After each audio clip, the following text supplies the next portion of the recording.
We are paid, that's all. We are God.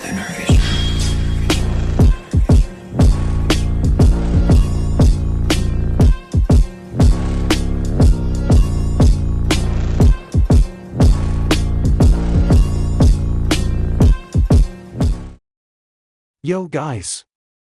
I'm Rivercity. Here is part 4 of What If Naruto Went Rogue.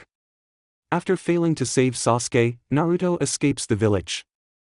Now alone, on the run, and wielding the sword of the Demon of the Mist, Naruto tries to rebuild his life as a ninja. This will be a Naruto Temari pairing. Don't forget to hit like and subscribe and check the author in the description. Let's start. Chapter 25, The Bandits of Rivercity. Naruto felt that there was something very wrong with his current situation. Temari had stated in no uncertain terms that Itachi was to have nothing to do with food shopping, and as Kisame was unnecessarily conspicuous, this meant Naruto had the privilege of helping her shop while Itachi was punished by being forced to sit around camp relaxing and playing his guitar. Something very wrong indeed. Not that he really minded shopping all that much, it just didn't seem quite fair how things had worked out. Hello? A voice interrupted his thoughts. Can I help you? Naruto blinked at the fishmonger. Yeah, give me some of that, he said, gesturing towards one of the many bins filled with various varieties of fish. The man smiled. Sure thing, lad. How much would you like? Give me 2 fishes worth, I guess. Despite having spent some time in the town already, Naruto still jumped slightly when the monger pulled out 2 4-foot knives. Kisame had warned him that people in the country of water tended towards larger utensils as well as weapons, but it still took some getting used to. Just looking down the street, he could see a woman in a food stand cooking on a grill with a spatula longer than Naruto was tall. Across the street a man was eating with chopsticks longer than his arm, and beside him a young boy eating with a 3-foot fork. Done! A bundle of brown paper was tossed to Naruto, so he caught it with one hand and dropped it into his bag of foodstuffs before handing the monger some money. If he found their oversized tools slightly odd, he had to admit that they were incredibly efficient. Now armed with fish, he had almost everything on his list, with only cheese remaining to be found. It was, however, his suspicion that his last quarry might be more difficult to track down at a reasonable price. He looked up at the sky and calculated that he had about an hour before he needed to be back at camp. Nodding to himself, he set off in search of dairy. In an alley just down the street, a young face peeked out from behind the wall and watched him as he made his way down the street. Seeing as how he was in a city filled with giant knives and swords, Naruto felt no concern wearing Kirite out in the open, but as a girl stepped out from the alley into the street her eyes were fixated on it, and she slowly clenched her fists. Temari, being a kunoichi, was a very disciplined individual, but here she found herself unwatched in a city of very nice clothes stores with money. A lot of money. Money that wasn't hers. Her self-control was weakening. Before she could give in, Temari started running back towards the outskirts of town and eventually camp, trying to distance herself from temptation. She would be early, arriving back long before she and Naruto had agreed, but she had nothing more to do in the city and could look forward to a nap before supper was prepared. This, Naruto decided, was a great day. Not only had he gotten cheese, but after letting a storekeeper admire his sword, he had gotten top-quality cheese at half price. He half-skipped down the street carrying his bag of food, and was sure that nothing could possibly ruin his day. Unfortunately, he was wrong. He had not gone 2 blocks when he felt that little tug in his mind that told him all was not as it should be. As for his pursuer, she was quite sick of following this boy around as he apparently went shopping and had closed the gap considerably, being unaware she had been detected. Not wanting to spook whoever it was, Naruto was careful not to look behind him, but sped up as he made his way through the crowd. He continued to feel that tug at his senses, and so he made a sudden turn onto a side street and sped up again. As he got further away from the downtown throng, Naruto started to reach out with his senses while winding into more and more remote areas of the city. Eventually, he turned into a deserted alley and just stood, waiting for his unknown shadow to make a move. Far above him she crouched on a rooftop. It was obvious she had been somehow discovered, but she wasn't about to let some common grave robber get the best of her. Running through some seals, she spoke at just above a whisper, Kirigakure no Jutsu, and drew 2 oversized curved scimitars from sheaths on her back as the mist rolled in. She hadn't seen the boy wearing a forehead protector, so he probably had no idea what kind of sword he had. Luckily for her, it also probably meant he wouldn't know how or even have the strength to wield it. Taking a deep calming breath, she jumped silently down into the fog, landing a good 30 feet behind her prey. He wasn't moving, which she found odd, since most people tried to find their way out of the mist, but she wasn't going to be so easily unnerved. She advanced cautiously as she had been trained, waiting for there to be movement, but there was none. She closed to within a few feet and heard for the first time the voice of her target. Naruto was annoyed. He had gone out of his way, he was hungry, and his cheese wasn't going to stay fresh forever. Enough of these games. What do you want? The response came in the sound of a young girl's voice that came from all directions, obviously trained to use echoes to hide her location. I'm not going to waste my voice on grave-robbing scum like you. If you have any last words, say them now. Naruto set down his food carefully. Well, I'm not sure who you are, but you seem quite determined, so come on then. Bristling at his arrogance, she lunged forward with a low crosscut, hoping to take out his hamstrings. Naruto allowed half a second to admire her technique, then his fighting instincts kicked in. He started to turn while tearing his sword out of its restraints and twisting to parry her thrust with a vertical upslice. They were deadlocked for a fraction of a second, allowing both combatants to get a look at each other, and Naruto was surprised to see that his opponent looked to be no older than himself and wore a mist forehead protector. Not being one to ponder such things, however, he let a bit of chakra leak out and pushed, breaking the deadlock, her swords, and sent his unfortunate assailant hurling backwards. Hitting the ground and rolling to a rather painful stop, she stared at her shattered blades with combination of disbelief and horror. These were swords that had been passed down through 3 generations of her family and survived 4 wars, only to be casually shattered by some thug. No, she amended as she pulled herself to her feet, he was more than a thug. She hadn't seen his swordplay, but its results were enough of a testament to his skill. She closed her eyes. Before you kill me, tell me at least who you are. In all hidden mist, no one but my uncle was able to control that sword. Naruto walked out of the mist rolling his eyes. Don't be melodramatic, I'm not going to kill you. I am however interested in what you said about your uncle. I didn't know Zabuza had any relatives. This made her pause and her aura changed completely. You knew Uncle Zabu. For Naruto, it was a truly surreal moment. He was fully aware of the severity of the situation, but having this girl who had just tried to kill him speak so lightly while using a pet name for one of the most frightening men Naruto had ever met almost made him burst out laughing. You could say I knew him. And so an awkward silence ensued. I'm Mako, Momochi Mako, and you're a genin. Yes. Naruto scratched his head. Consider this a free lesson then. Don't attack someone unless you have some idea of how powerful they are, otherwise you really will end up getting killed someday. Where's your teacher anyway? It's their job to stop you from doing stupid things like this. She flushed. We're on a B-rank mission, but it doesn't start until later tonight. I saw you carrying Uncle Zabu's sword. Naruto again fought the urge to laugh, and since it was marking his grave last I saw, I knew you must have taken it and you had no forehead protector, so I figured you'd come here to sell it on the black market. Naruto went around collecting the shards of Mako's 2 scimitars while trying to make sense of her rambling. To be correct, it's my sword, and I would sell my kidneys long before I'd think of selling Siriikirite. Spirit Cutter? You renamed it. Actually, it kinda renamed itself. Ha! Naruto sighed. Very long story. Suffice it to say that I mean Zabuza-san, no disrespect at all, quite the opposite in fact, but either way the sword is mine now, and I am late for dinner. Hey! You can't just beat me up, break my swords, then leave. He dropped the fragments on the ground in front of her. You're kidding, right? You attacked me, accept responsibility for your foolishness.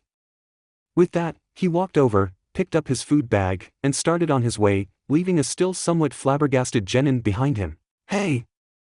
Hey! Get back here! Are you listening to me? Naruto looked back with exasperation. No, I'm not, and what exactly are you going to do about it? I'll follow until you talk to me. What's to say I won't just get annoyed and kill you first? You don't seem to me to be the kind of person who would do that. Naruto cursed silently. She was right. Well then, what do you expect of me? Do you want money or something? Mako started to wring her hands. Well, you seem pretty strong and I was wondering if you might help with our mission. Come again. I'm serious. Our teacher is confident, but I'm worried that this one might be more than we can handle. So naturally the obvious thing to do is ask a complete stranger for help, Naruto said with obvious sarcasm. Did it ever occur to you that I might be an enemy shinobi sent here on a mission or to spy? No. And so another awkward silence ensued. Are you an enemy shinobi here on some secret mission? No. Then why did you bring it up? Naruto's eyebrow started to twitch, to make a point, it being that you have absolutely no idea who you're dealing with. She crossed her arms, you're at least as strong as a chunin, so I really don't care who you are if you'll help me. How about this, you can come with me back to my campsite, I can eat supper, and you tell me about this mission. Mako immediately changed back to being happy, okay then. Naruto again started to walk, grumbling as he went, at least as strong as a chunin, sheesh. Itachi was the first to sense Naruto's approach, but felt another's presence and jumped up to a tree branch to look. His eyes widening slightly, he jumped back down and poked Kisame. Hey, Naruto brought someone back, a Miss Nin. Temari looked from her nap, so? Maybe he made a friend. Kisame was less calm, what? Is he crazy? I've gotta hide somewhere. Itachi continued on, and it's a girl. Kisame continued to look shaken, how is that relevant? It's a Miss Nin. Temari, however, went rigid at this additional information, what the hell is he doing? With now both Kisame and Temari in mild hysterics, Itachi smiled to himself. It was fun being him. Looking around and seeing no places to hide at ground level, Kisame jumped up into the trees. Only seconds later, Naruto emerged from the foliage and collapsed next to Itachi, followed closely by a far more energetic Mako. The fox boy held out his bag of food, your turn to cook tonight, Weasel Man. With a small sigh, Itachi took the foodstuffs, okay then, but I'm rather curious as to the identity of our guest. Not the type of person to let herself be introduced, Mako jumped forward, don't mind me, Naruto-kun is helping me with a mission later tonight so I'm just passing the TI. She stopped, re-examined the person she was speaking to, and her mouth formed in oh, you're Uchiha Itachi, aren't you? Itachi almost dropped his bag of food, how did you? She pointed behind him, leading everyone on the ground to follow her gaze to a tree upon which was leaned a half-wrapped samahata. Violent swearing could be heard from above them and Kisame dropped down, damn it, Naruto. The least you could have done was give us some more. Kisame found himself faced with a set of huge sparkly star-filled eyes, I can't believe you really hear my name Smako and it's nice to meet you and, I'm your biggest fan. Temari had been quietly simmering, but she was the first one to sort out the jumble of words that Mako had just spewed. However, as said jumble of words had only the most marginal resemblance to an actual structured sentence, it took Itachi, Kisame and Naruto a few more seconds. The shark man just stood there looking stunned for a moment, then shook his head, excuse me? The girl was blushing red as a fire hydrant and looked slightly dizzy, and Kisame reached a hand to steady her, which she immediately appeared fascinated with. Kisame-sama is touching me. Thunk. And she fainted dead away. Kisame scratched his head, am I the only one who finds this situation really weird? The other three shook their heads slowly. Naruto looked around, Su, how about some supper?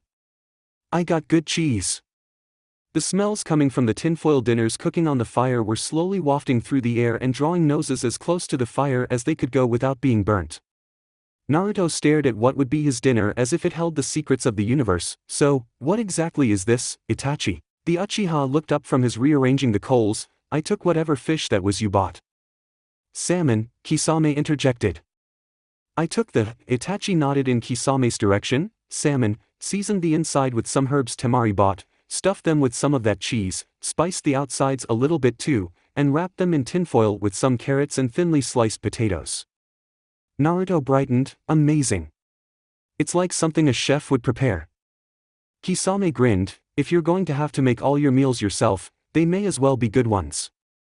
Temari looked up from her task with a look of mild irritation, why am I searching the girl, shouldn't Naruto be the one dealing with his guest? Since she could only see his back, Temari failed to notice when Kisame's grin became more sharky, are you saying you'd want Naruto to search an unconscious girl who's only wearing what I must say is quite a form-fitting ninja uniform? The sand girl examined what Mako was wearing, blushed, balled up her hands into fists, blushed deeper, and under her breath told Kisame to do various things that would be excruciatingly painful if even physically possible. Through all this, the shark man continued to grin, I thought not.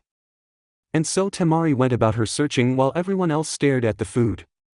One would initially think that Temari got the short end of the stick in this situation, but her search soon revealed something far more interesting than even Itachi's masterfully prepared cuisine. Okay, people, you have to see this.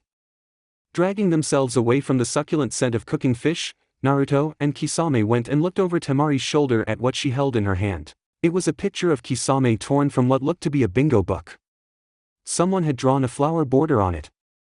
Naruto snickered while Kisame paled. Continuing to dig, Temari emerged moments later with a small pocket book entitled, Who's Who in the Seven Swordsmen of the Mist. Flipping through the book, there were notes on almost every page. Zabuza's page had the title Zabuza, Demon of the Mist crossed out and Uncle Zabu written in a flowing cursive, causing both Temari and Kisame to snicker, at least until they reached Kisame's page, which had yet another full-color picture, this one covered in comments such as, well-toned muscles, perfect height, cute ass. The list went on, but Naruto and Temari found themselves rather hung up on the cute ass comment.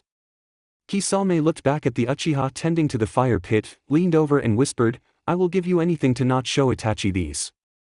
Itachi, having much better hearing than Kisame gave him credit for, was, of course, immediately interested. Not show me what? Jumping almost a foot in the air, Kisame rushed to grab the offending material but knocked into the sleeping Mako by accident, causing her to stir and slowly rejoin the land of the waking. For the second time that day, Kisame found himself faced with huge sparkly eyes. It wasn't a dream, Kisame-sama really is here. Naruto tilted his head. You're not going to faint again, are you? Itachi got up and started towards the huddle. Not show me what? Mako looked. She was about to answer Naruto when she noticed what Temari was holding and gasped, H. How did you get those? Sensing that the group was teetering on the edge of chaos, Temari held up a hand. Everybody stop. 10 minutes later, food was distributed and Kisame and Mako were far enough apart to prevent future incidents of fainting. I'm sorry I didn't recognize you, Mako-chan, but the last time I saw you would have been. Mako looked at the ground. When I was 6. I went to a dinner hosted by the Mizukage with Uncle Zabu and sat next to you.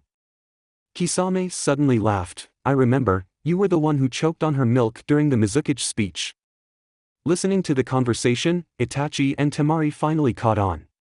The Uchiha nodded slowly. So you're Zabuza's niece, and I suppose you want help with this mission later because... Mako crossed her arms and huffed. Naruto took one of the most legendary relics of my family and broke 2 others. The least he can do is help me with one measly mission. For the record, Naruto semi-growled, your swords broke when you tried to sneak attack me. Besides, can't you get them reforged? Still, they'll never be as good as they were originally.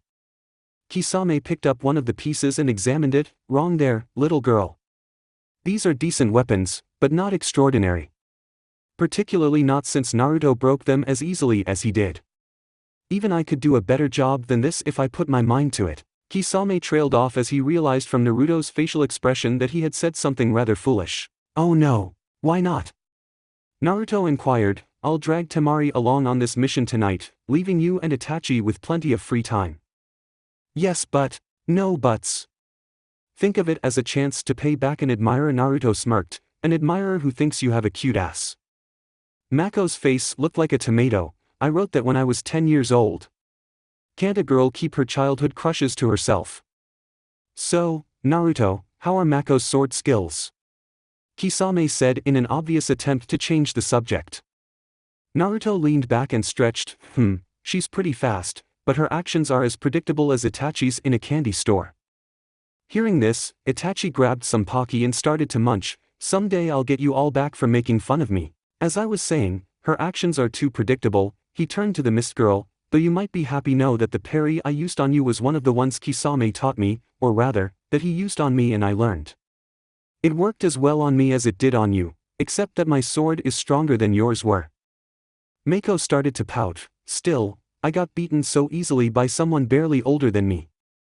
Finishing his fish, Kisame joined Naruto in reclining and looked at the sky. So Mako, when do you have to meet your team for this supposedly dangerous B-rank mission? Pretty soon actually. I should brief Naruto and Temari-san. She looked at them. If you don't mind. The 2 Nuke-nin had the mission explained to them as they walked towards the south edge of the city. It's really a pretty simple mission, Mako said with a sigh. There is a group of bandits who make their base and operate far too close to the city. We were hired by the Poobah in control of this area to eliminate them. Poobah? Temari asked. Oh, I keep forgetting you 2 aren't from around here. Poobah, or Poo for short, is the title given to the lesser officials who run the cities and rural areas. The one who hired us is named Vincent, and he really is a pretty decent ruler if you can get past his weirdness.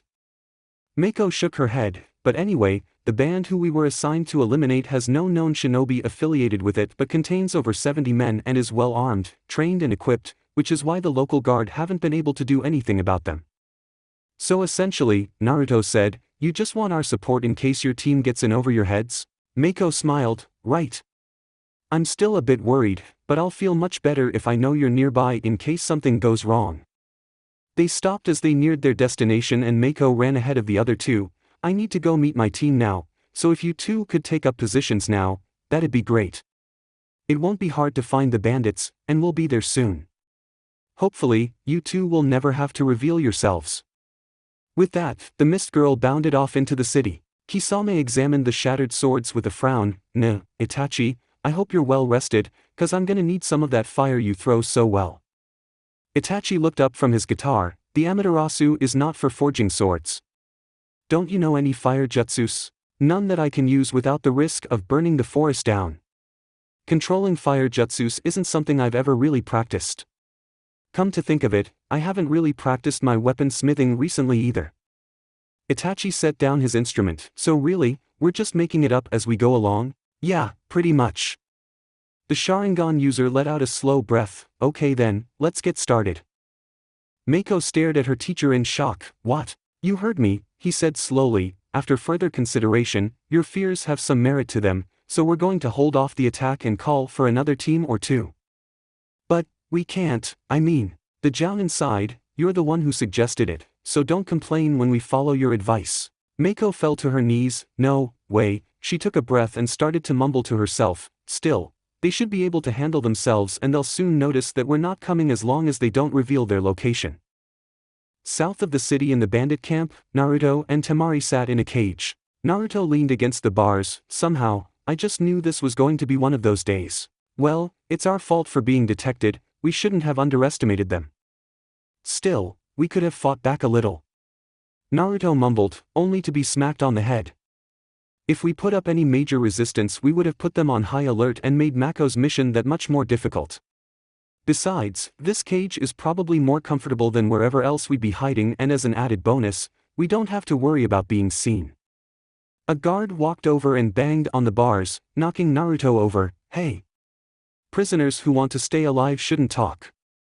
Naruto could see Siriai Kirite only 10 feet away and fought very hard to not let the Kyuubi just tear the guard to shreds, finally cooling his head as the man went back to his post. Time passed and the two Nuke-Nin were just starting to wonder what had happened to Mako and her team when the annoying guard came back. Alrighty, brats.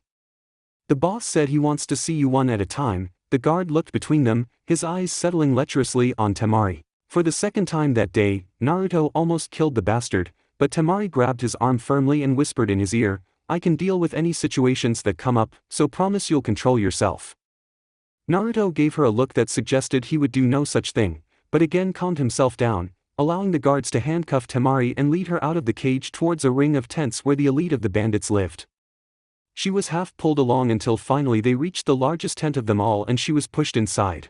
Hello, pretty lady. Temari looked at the creature in front of her. Why do I always meet such bizarre people? The king of the bandits stroked his beard thoughtfully. Having just met you, I don't really know. As the man moved, he jingled.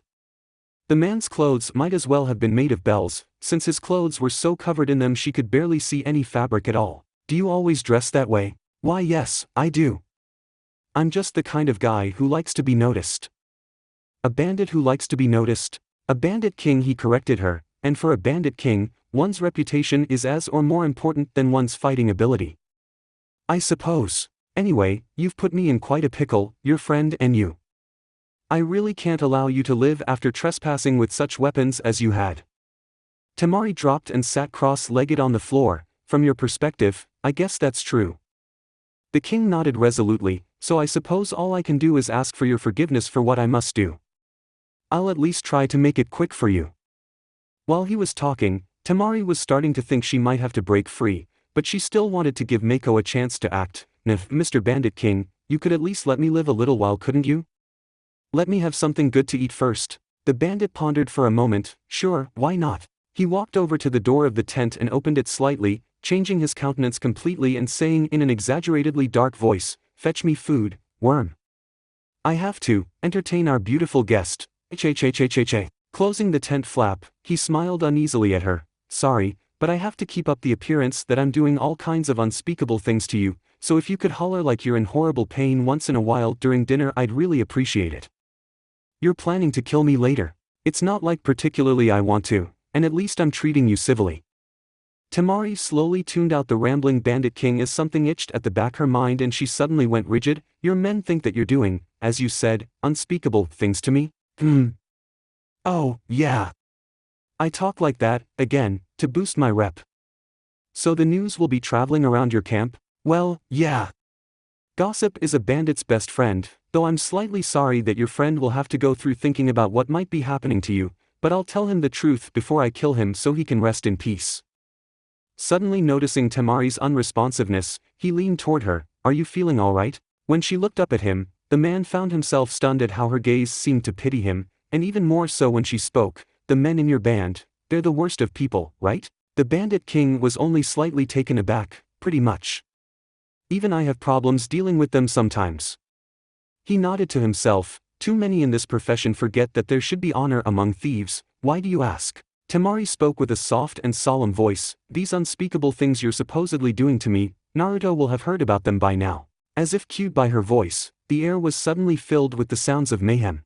Kisame jumped as he was singed by Amaterasu. Shit! Itachi, be more careful. The Uchiha leaned against a log breathing heavily. Do you have any idea how strenuous this is? Come on, stop being a baby. We're already done won the swords, so we may as well do the other. Itachi dragged himself to his feet. Naruto is a bad influence on me. A year ago I would have killed you by now for being so annoying. Kisame rolled his eyes. Whatever you say, you're still being a baby. Mako stood in the office of Poobah Vincent along with her team, nervously awaiting the report of a scout who had been deployed to check on the bandits' camp. The doors slammed open and 2 city guards helped the young man into the room. His skin was white as chalk and his legs appeared shaky. The Poobah stood up and slammed his hands on the desk. What's the meaning of this? What did you see? The scout looked up with vacant eyes. Dead, all of them, dead. Mako's Jounin teacher almost had a heart attack. How? By who? The scout shook his head. Couldn't see, missed, didn't hang around. The Poobah looked around the room slowly. There is an unknown force in my territory capable of wiping out that powerful of a group without so much as a whisper. I want to know who they are. Now! Advisors and city guardsmen sprung into motion along with pretty much everyone in the room except Mako, who was staring blankly into space. They couldn't have, it's not possible, 2 people, that young, no older than me. She continued to repeat these mantras in her head, but her memory kept going back to when Naruto had countered her attack with what she was now realizing was terrifying ease. The man formerly known as the Bandit King stood among the rubble that had formerly been his tent and looked around at what had formerly been his group of bandits. Many were dead, and those who weren't were dragging themselves to their feet and running away as fast as conceivably possible.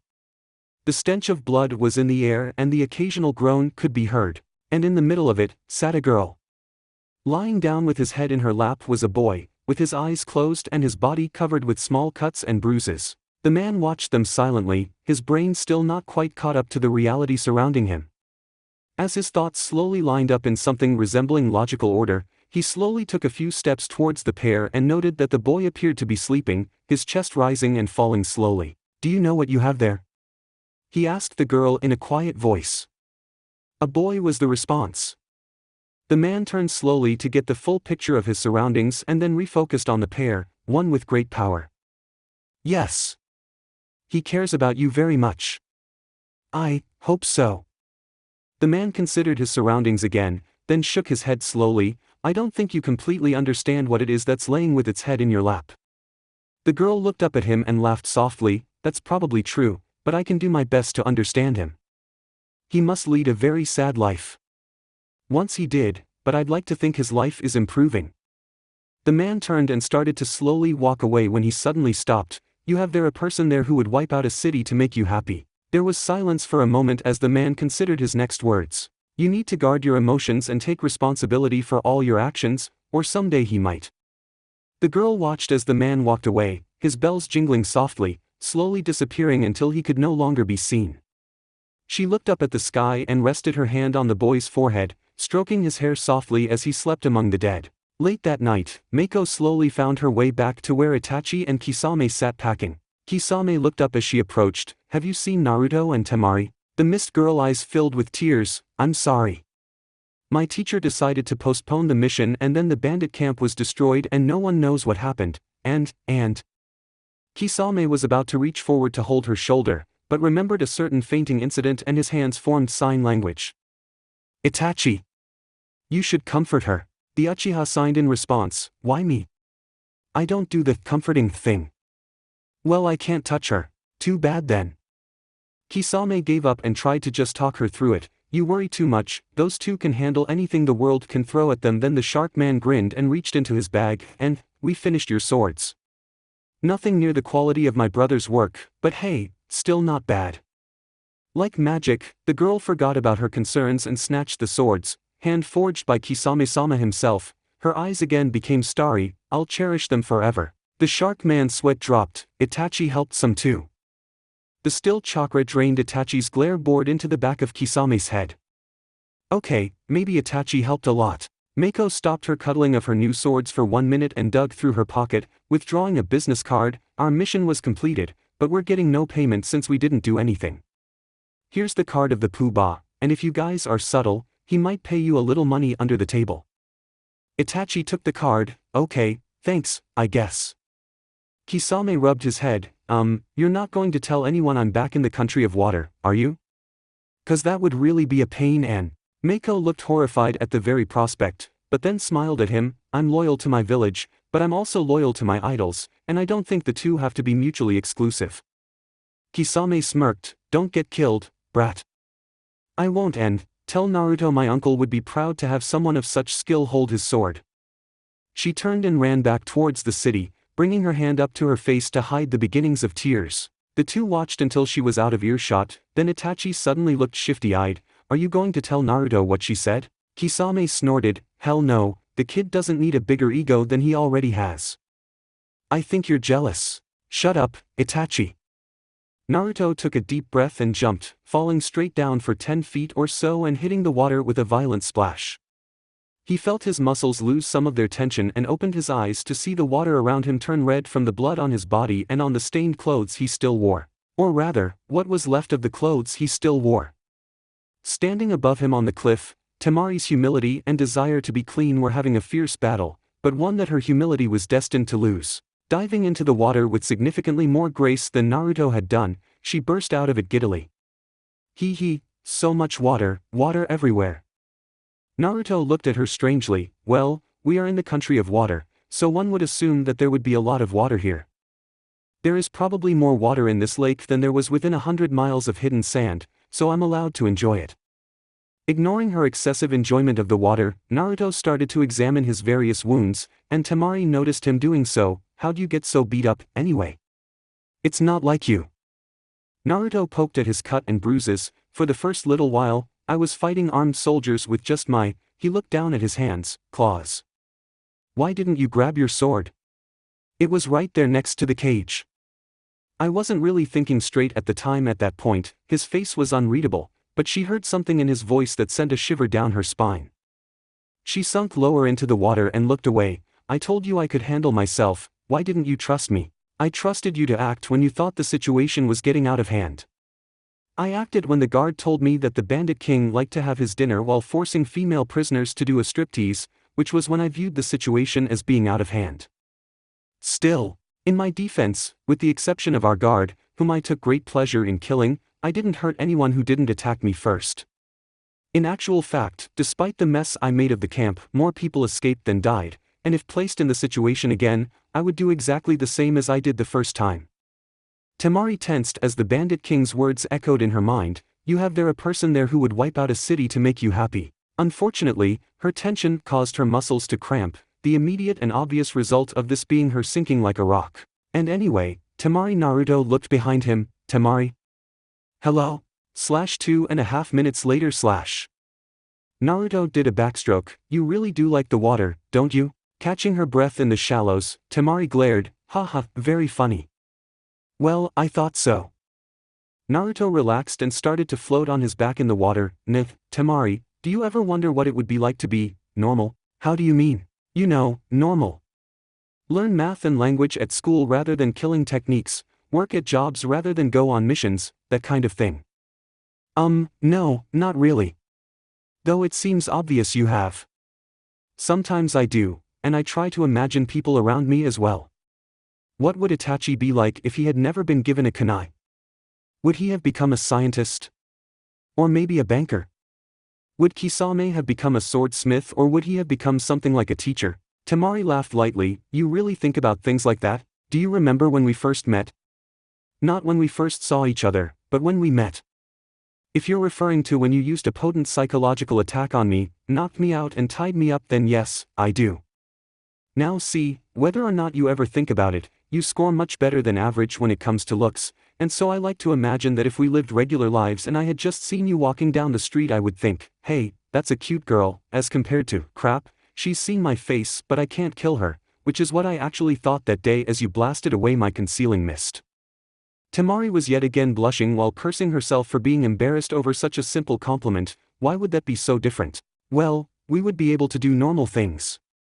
Go to movies, hang out with friends, go for long walks on the beach, the usual stupid things teenagers do. I think you're looking at your life all wrong. Naruto felt her re-enter the water. How do you mean? Temari slid through the water and hugged him from behind. Simple. First, we're going to deal with this issue you have where you only allow non-violent contact human if you're either emotionally disturbed or asleep, so I expect you to give at least 3 hugs a day and to try to stop avoiding touching people like you usually do now. Okay. And secondly, this Saturday, you and I are going to a movie. But, we'll leave Itachi and Kisame to do whatever it is they do, and I'm not taking no for an answer on this. So I guess I should just be quiet then. She rested her chin on his shoulder. Exactly. Chapter 26, When in doubt, kick the fox. Kisame sat in the dawn's light contentedly, enjoying his few minutes of peace before the others started to wake up. Having spent years with Itachi, the two had many unspoken understandings, one of which being that the morning was Kisame's time. Unfortunately, Naruto was not a party to said agreement. Good morning, Kisame. I see you're especially obnoxious this morning. What's the occasion? Is there something wrong with just being happy to be alive? Yes. It interrupts my quiet time. Pouting, Naruto went back over to his sleeping bag and crawled in. Fine then. A few minutes passed, and Naruto got back out of his sleeping bag and walked back over to where Kisame was sitting. See, that was the time when you were supposed to say, it's alright, Naruto, I was just kidding, I enjoy your company. But I don't right now, because you're interrupting my quiet time. Still, you were supposed to say it to make me feel better. Actually, I really don't care about making you feel better either. Naruto grumbled and went over to start a fire going. The sun slowly rose above the horizon, and as breakfast approached completion, Kisame stretched languidly and stood up. So then, Naruto, there was no sign of you two when we turned in, so when did you get back? Not exactly sure, but I can't have been asleep for more than 5 or so hours. How come you're awake so early then? Wasn't sleeping too well, so I just decided to get up. Kisame's nose twitched and he inhaled deeply, dissecting the myriad of scents he detected. He gave Naruto a weighted look as the boy reached to sample some of the eggs he was frying. What? You smell like blood, water, and temari. The blood I can understand from your little bandit hunting excursion, but as for the rest, do the math. Him plus temari plus water plus out late. Naruto choked and spewed out half-chewed egg. We were in the water with our clothes on. Kisame blinked. Oh, too bad. The shark man reached and snatched the pan from Naruto. These look tasty. He looked at the frozen boy. What are you doing? Trying very hard to forget what you just said. Why? The eggs really are tasty. One of these days you need to tell me how you make them. Sasuke sat in a bar munching peanuts out of bowl when Kabuto plopped down next to him. So, what information do we have on this Mamoru Shinobu? Far as I can tell, pretty typical rich guy. Dabbles in politics, has multiple houses and is currently at his main estate. Well known for having violent conflicts with his wife, he's considered somewhat of a brute. Any clues as to who might have placed the price on his life? Kabuto nodded, probably one of his sons. They stand to have the most to gain from his death and aren't well known for getting along with either of their parents. So we're being employed by a person to kill one of his parents and frame the other, essentially. Sasuke pushed himself up. Alright then, let's move out. I don't want to hang around in any place for too long. Konoha caught me once and I'd rather they not do it again. It wasn't until everyone had gotten up and eaten breakfast that they realized they had almost nothing to do that day. Naruto had given Temari a good morning hug and thus had a quota of 2 left for the day, but was unsure how to proceed and decided to worry about the other 2 later. Spending the morning training was fine, but by mid-afternoon Naruto was getting antsy. Seeing as how it was Friday, he would be going with Temari to a movie the next day, and was venturing into, what was for him, uncharted territory. Normally, one would ask for advice in such situations, but Naruto was unsure as to whether he dared ask Kisame or Itachi for advice with regards to such a sensitive topic. Particularly since both of them were, and had always been as far as Naruto knew, single. Sweat running down his body from training, he lay down on the forest floor and did what philosophers call, stewing in one's own juices. He continued to stew for the better part of half an hour, but never managed to come to what he would call a satisfactory conclusion, and finally decided to talk to Kisame, being the more normal of the two, and to just start conversation and see where it went. As Temari was in the city for the afternoon and Itachi was playing his guitar, Kisame was training alone and thus relatively easy to find. Still somewhat unsure of himself, Naruto watched with a bit of envy as Samehada was whipped through sword katas far more complex than anything the boy himself had ever done. With a final twist and downward crosscut, the routine was done, and Kisame slowly lowered Samehada and walked over to where he had a bottle of water. Although logically Naruto knew he had long since been detected, he still felt the need to step forward into the light before speaking. "I see you're as frightening as ever, Kisame-san." Kisame reached and took a few gulps of water. "I'm doing well today. I had been worried that my skills might have been getting rusty, but apparently not. I don't suppose you'd like to show me some of those sword forms? Ha! You think you can keep up? We'll see, won't we?" Kisame took a few more gulps of water, then picked up Samehada and went into a stance, which Naruto quickly copied. As had become their custom, Kisame would slowly go through a relatively short sequence of movements, which Naruto would then imitate. They would continue until they had gone through the entire sequence 2 or 3 times, at which point Naruto would start trying the form by himself and Kisame would correct his mistakes. Naruto waited for a few minutes until they had fallen into a rhythm, then tried to be casual. "Kisame, have you ever had a girlfriend?" To Naruto's shock, the shark man hesitated mid-cut and fell off balance, dropping to one knee to steady himself. "A long time ago." "Why do you ask?" Slightly taken aback, Naruto took a moment to formulate a response. "I've just never heard you talk about that kind of thing." Kisame turned toward him and Naruto saw something dark in his face. "There's a reason for that. Now let's try that last form again from the top." Naruto suddenly realized that he had somehow managed to devote his afternoon to training as well, and Kisame's sharp response was, for the moment, forgotten. By the time supper time rolled around, Naruto was ready to sleep. He was about to make a dive for his sleeping bag when he realized he had forgotten something. Managing to catch Kisame in a surprise hug from behind, causing no small amount of confusion and mayhem, he then came to an impasse. Standing only a few feet away was Uchiha Itachi, and having caught on to Naruto's little game, was watching him closely. Naruto, on the other hand, was busy being annoyed by how much Temari seemed to enjoy watching him futilely try to reason with the Uchiha. "But I need to." "No." "But Temari says." "No." "Just this once." "No." "I'll pay." "No." "Boo." "No." Diplomacy having failed, Naruto was left with only one option. He tightened all the muscles in his legs and dove forward. Itachi was of course faster, but Naruto followed him as he ran, unwilling to fail to meet his hug quota on his first day. Unfortunately, Itachi seemed equally unwilling to allow Naruto within 10 feet of him. And so followed a chase of epic proportions, lasting almost a full 20 minutes. The stalemate was finally ended when Itachi found himself immobile as something cold and wet trapped his feet. This rather abrupt stop caused Naruto to crash into him, leaving them both in a heap on the ground. Itachi glared balefully up at an innocently whistling Kisame and slowly pulled himself up. Followed only moments later by a somewhat disoriented Naruto. Satisfied that running into Itachi at high velocity was as good as he was going to do, Naruto found his way over to his sleeping bag and crawled in. At first it looked like he was going to be left alone, but he soon felt someone within his bubble of perception. "Temari? What I want?" She was crouched a couple feet away, looking decidedly amused. "You know that I wasn't really expecting you to try and hug Itachi. Then I'm glad I exceeded your expectations." Not only that, Kisame's eyes almost bugged out of his head when you caught him from behind, so for future reference, 1 hug a day will be fine from now on. "Really, Temari," he said with a partial grin, there's no need to get jealous. Kisame and I are just friends. I have my eyes closed right now, but I'll bet you all the money in my pocket that you're blushing red as a strawberry. Temari, who was, in fact, blushing red as a strawberry, stood up abruptly and stomped off in a huff. Snuggling deeper into his sleeping bag, Naruto sighed contentedly, why do I have the feeling she's going to get me back for that tomorrow? Naruto was up bright and early again the next morning, only to find Kisame nowhere in sight. There was, however, a note tapped to the frying pan that gave vague indications that the shark man had gone into the city and would be returning late that night. Lacking his morning entertainment, Naruto set his sights on breakfast, and soon had 6 eggs frying for himself, and 2 each for Itachi and Temari.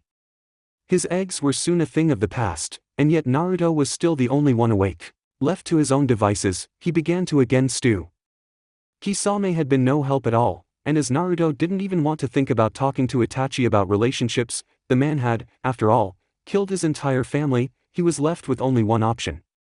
He sat and allowed his mind to relax. Desperate times called for desperate measures. He opened his eyes and looked into the abyss that was his mind. Hey, bastard fox. There was no immediate response, so Naruto started to wander and soon discovered why. The chibi fox was curled up in a ball, sleeping contentedly. So Naruto kicked it. What the hell? You were sleeping. I have long since discovered that most of your life is incredibly boring, so I sleep. Well, I need you right now. Seeing as how we aren't under attack, I'm going to assume you want help with something other than busting stuff up. Don't sound so disappointed. I almost never bother you, so you can afford to be at least a little accommodating when I do. You kicked me. Naruto was now realizing he might have made a mistake in his method of waking the fox, not very hard. Even so, it really hurt. I'll tell you what, I only need your advice on a few things, and I'll make it worth your while. You better, runt. As tempting as it was, Naruto knew he didn't have time to start an argument with the fox. Okay, here's my problem. It's a biological fact that all people need sleep, but everyone sleeps in a slightly different way. For Uchiha Itachi, sleep means only being 95% aware of everything going on around him, as compared to 100% when he's awake. Thus, for one such as him, waking up is not such a big deal as for normal people. For example, long before he was awake he already knew that Kisame was somewhere far away, Temari was still asleep, Naruto was sitting near the fire in a state of semi-awareness, and his nose had already smelled cooked eggs sitting in the pan, waiting to be eaten. So therefore, waking up for Itachi is more a matter of just deciding to start moving, which he did. Contrary to what many would suspect based on his unmatched speed in combat, he wasn't a particularly fast-moving person, or rather, he never found a reason to hurry. And so, when he walked over to get some fried eggs, it was a slow walk, a deliberate walk, the walk of someone absolutely certain that his eggs would still be there whether he arrived in 10 seconds or 10 minutes. When he finally did arrive, he scooped his eggs onto a paper plate and started to munch. After days of boredom, Itachi felt the rare sudden impulse to do something, and with the others all preoccupied, he wouldn't even have to explain himself, which was good, since he didn't know what he was doing yet, or run the risk of someone else tagging along. Completely set on his planless plan of action, he finished his eggs and slunk out of camp. He was again in no rush and so arrived at the edge of Rivercity 20-odd minutes later, and started to wander in hopes of finding something interesting. As luck would have it, after laughing silently at people using oversized eating utensils, he came upon a lady behind a cart that advertised free t-shirts.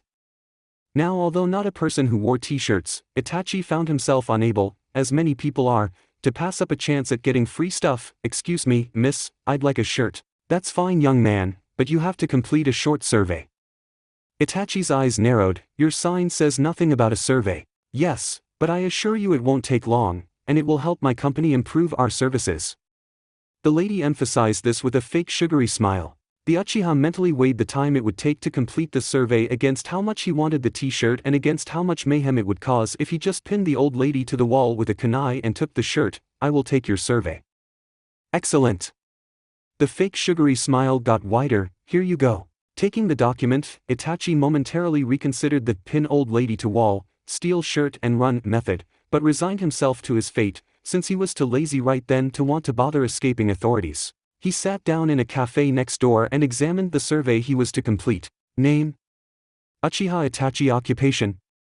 Shinobi. Home address? Somewhat at a loss, Itachi wrote in his old one, 12 Uchiha Lane, Konoha. Sex? Itachi blinked and looked up at the old lady suspiciously. No, thank you. Age? 19. Weight? Don't know. What is your favorite snack food? Pocky. What is your favorite meal? Pocky. What is your favorite dessert? Pocky. Happy that it had gone so quickly, he jumped to his feet and passed his paper to the lady, who looked at him untrustingly, but gave him a shirt anyway.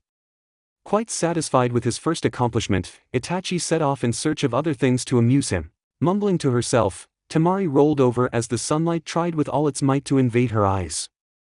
Unfortunately for her, sunlight pretty much always wins such battles, and this one was no exception. As she was forced into wakefulness, she homed in on the only other person nearby. Naruto, what time is it? Naruto looked over from his place at the fire pit, not sure exactly, but it's around 11 a.m. She sat bolt upright. You let me sleep until 11 a.m. Yeah, why not? Now that she thought about it, there really wasn't a reason to get up early, but she couldn't very well admit it after such a dramatic outburst, so she made one up. I wanted to polish my fan. Yes, that's right, polish my fan. Well, you can do that now. Temari smelled food. Is that breakfast? Lunch, actually, but I made enough for you. After a couple minutes, Temari actually managed to get up and make her way over to where there was food, and we need to get a newspaper or something, because FWAP. Sorry, wasn't looking where I was throwing that.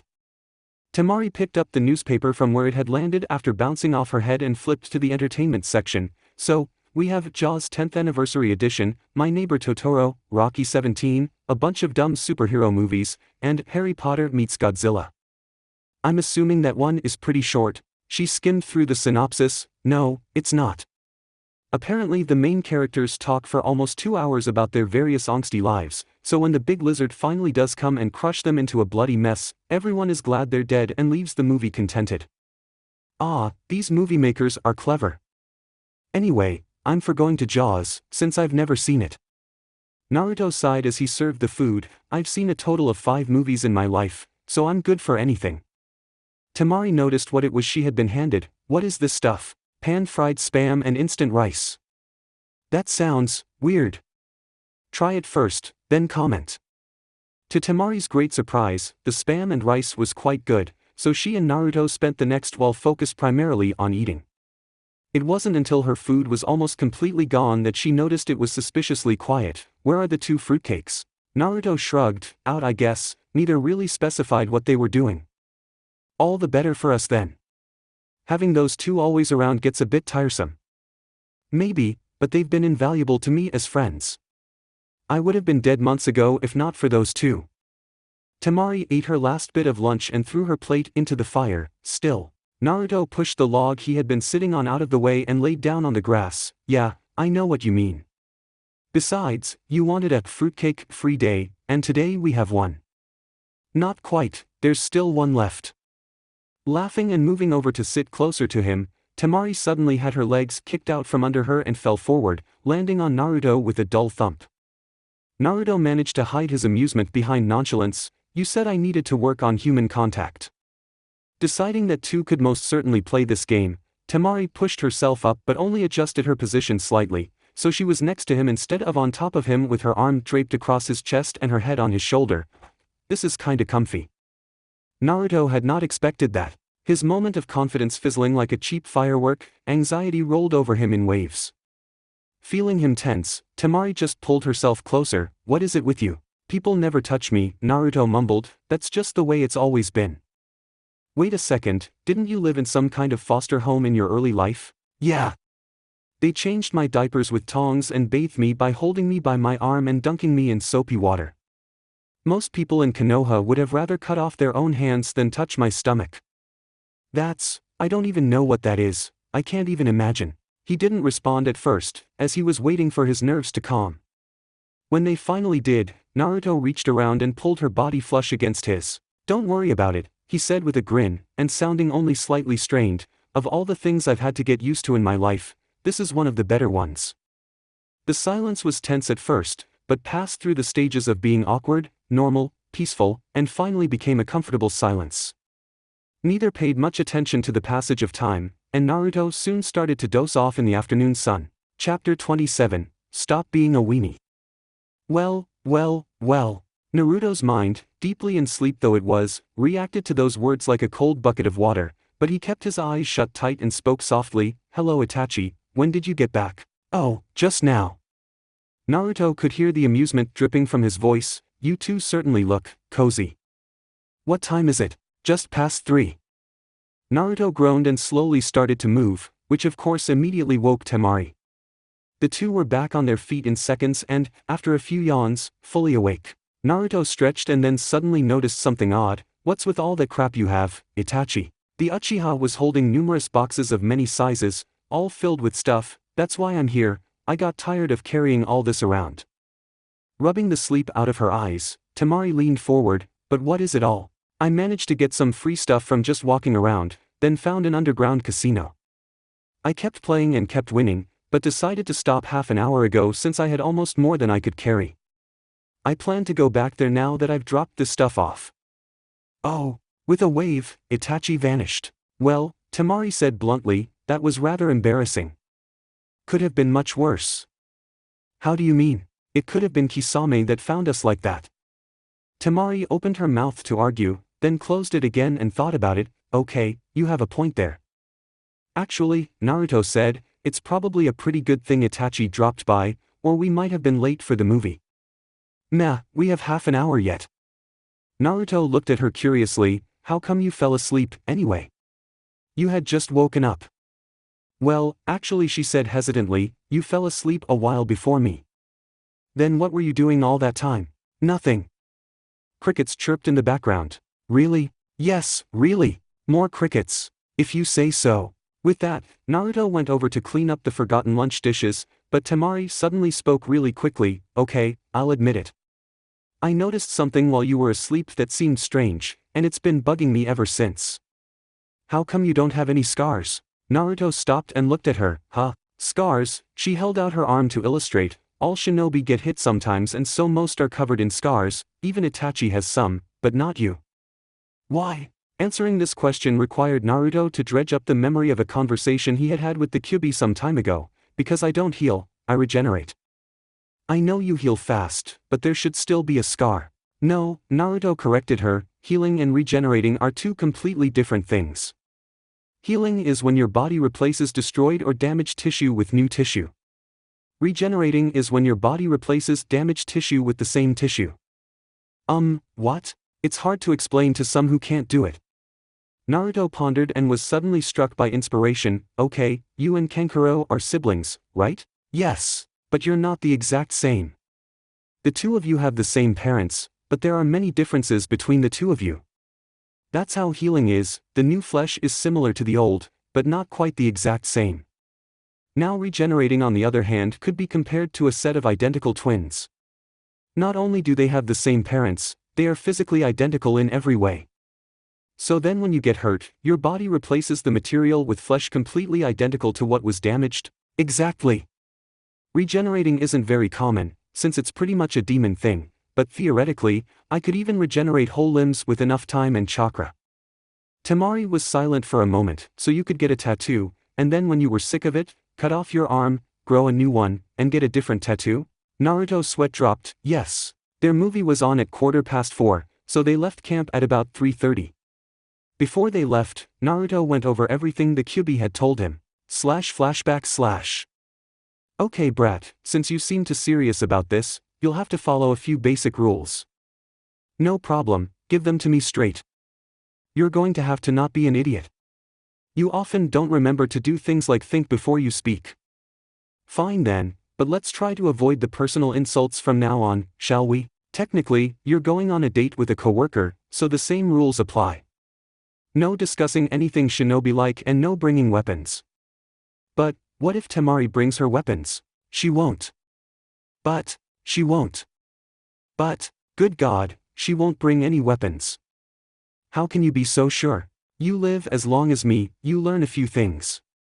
Now do you want my help or not?" "Yes." "Then shut your mouth and listen." Naruto shut his mouth. "Now, as I was saying. I know this might be a stretch for you, but you should try and work on your charm." "Charm?" Yes, charm. It's not hard, it just requires you to think in a different way than you usually do. Explain. Being charming means smiling, using what little wit you possess, and that sometimes you need to do something, often something frivolous, for someone even though you know they're fully capable of doing it themselves. That sounds dumb, but I know what you mean. Good. You again prove that you are, in fact, smarter than you look. Naruto was tiring of the fox, is that it? No. Most important of all, you have to learn to be less of a weenie. Remember the personal insult thing? Yes, but I don't care. You need to stop being a weenie. No girl is going to respect someone who has a phobia of physical contact. May I remind you that my being so screwed up is mostly your fault? Again, I don't care. And just so we're absolutely clear on this, if you don't keep up your half of this bargain, I'm going to kill you in your sleep, and consequences be damned. Yeah, very scary. To my immense surprise, you've been pretty useful today, so don't worry about your reward. And remember, brat, no weeniness. Go to hell. /end flashback/. As they were just about to leave, Temari was slightly shocked when, before she even suggested it, Naruto said he was planning on leaving his sword behind.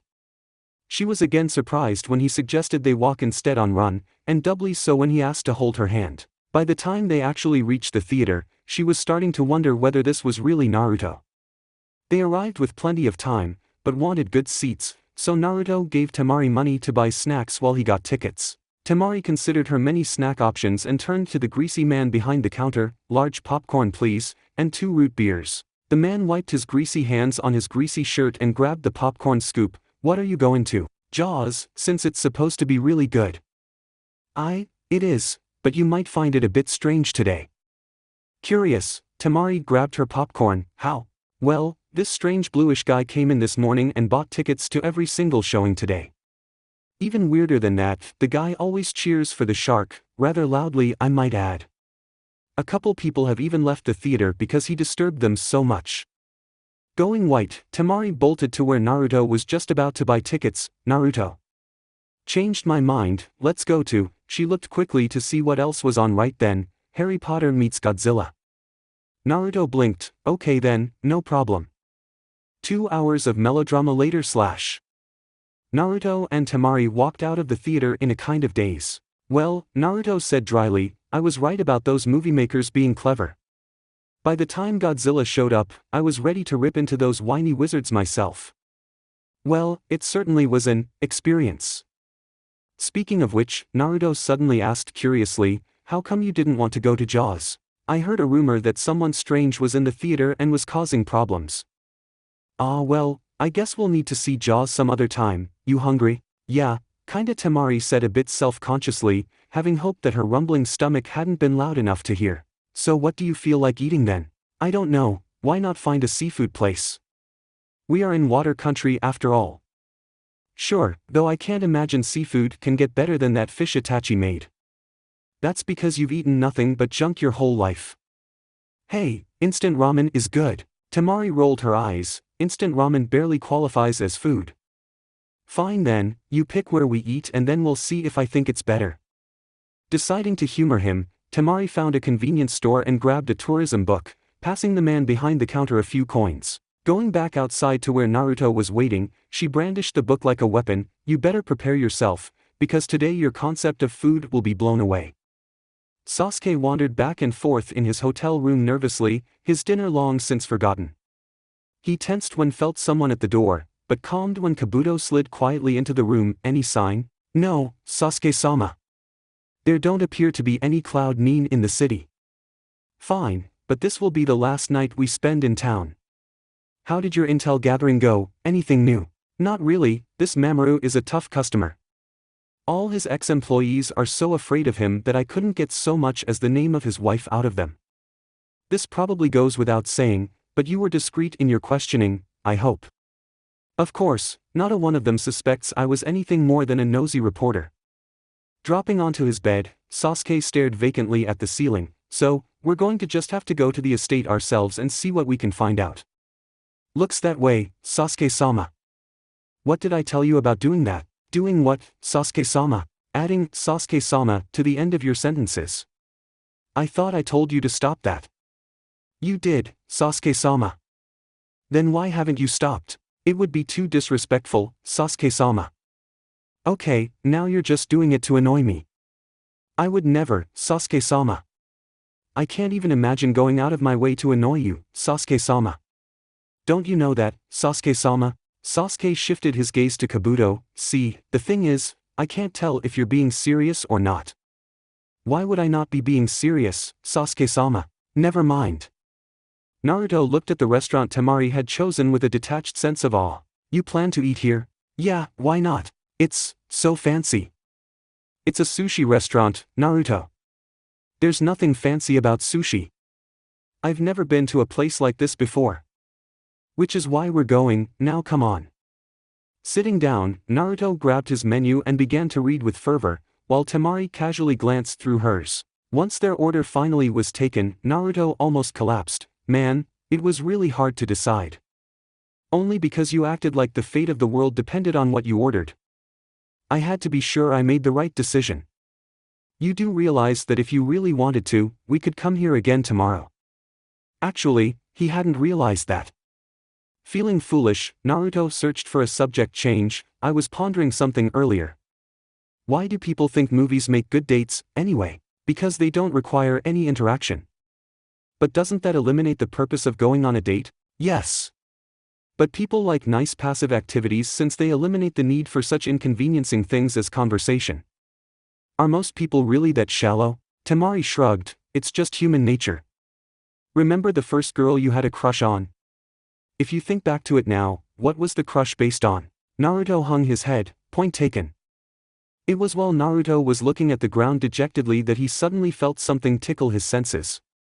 Not wanting to needlessly cause anyone alarm, he lifted his head back up and his gaze scanned the nearby tables in what he hoped was a casual kind of way. 3 tables to his right, there was an old man sitting with middle-aged woman, and Naruto's eyes were drawn to the pair. It seemed to him at first to be nothing more than a woman going out to dinner with her father, as neither looked particularly strange, but there was something about the old man. At that same table, the woman was getting nervous. Father, that boy is staring at us. Don't look. He felt my chakra, just a moment ago. How? It's perfectly masked. I sneezed. When you sneeze, every bodily function stops for a fraction of a second, and during that fraction of a second I lost control and he sensed the chakra that leaked through. Impossible. I didn't feel a thing. Well, that, the old man said while stroking his chin, is because your senses are not yet well enough attuned. He is young, father. There is no way someone of his age could have such perception. Ah, but you assume too much. Let us go, we shall eat somewhere else. But do we really have to go? The old man glanced sideways at Naruto. Yes. Naruto watched as the old man pulled a huge walking stick from under the table and stood up, at which point his daughter helped steady him and they walked out of the building. Then, there was a hand being waved in front of his face. Hello? Earth to Naruto. What? Oh, sorry. Was just a little distracted. Temari hummed. Yes, you were. What was up with those 2 people? I'm not sure, and really, I don't care. So I can get to interrogating you about relationships now. It's not like there's anything to tell. I'm not sure why, but every girl I knew was either stupid, weak, or more likely, both. Temari searched her blurry memory of time she had spent in Konoha. They didn't seem quite that bad, except that Sakura girl, she always pissed me off. The effect on Naruto was immediate.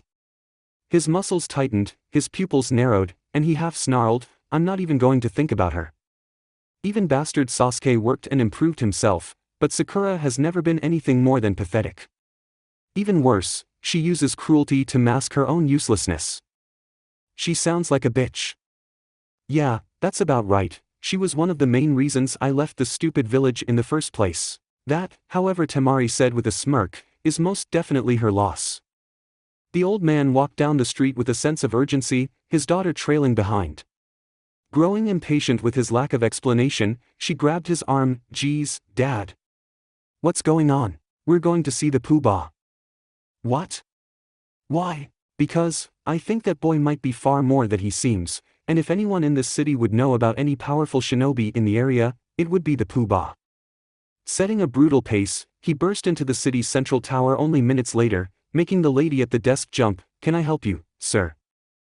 The old man, who looked fine, compared to his heavily breathing daughter, smiled in the wizened way that old men do. "Please tell the Pooh-Bah that Zark and Seraphim are here to see him." "I'm sorry, sir, but he doesn't take guests this late." Zark rubbed his head. I'm sorry then, for not being specific. In that case, tell him that a sword master of hidden mist is here with his daughter." The desk clerk's face went ashen. Those names again, sir. Zark and Seraphim. "I'll tell him right away." When Naruto and Temari finally got their food, they had been waiting so long that they both ate like they were starved. Naruto ate with such excessive speed that he didn't even taste his first few bites. When he slowed down a little bit, the first taste hit his tongue. "Crap, this stuff is really awesome. I hate it that you're always right. The faster you get used to it, the easier your life will be." Naruto spared her an amused glare between bites, but only for a second. Temari was quite hungry herself, and so their meal went on in relative silence. When there was no more food to be found, Naruto laid back in his chair. That was tasty. I need to try some more new kinds of food. But later, because I'm going to explode if I eat any more." "Like you said, there's always tomorrow. It worries me that you sound so enthusiastic." Naruto reached into his wallet and pulled out a few bills. "How much should we tip? Some people say a percentage of the meal price, but I just say give the server whatever you think he or she deserves." Leaving 2,000 yen for a tip, Naruto stood up, ready to go. "Sure, it's actually getting pretty late."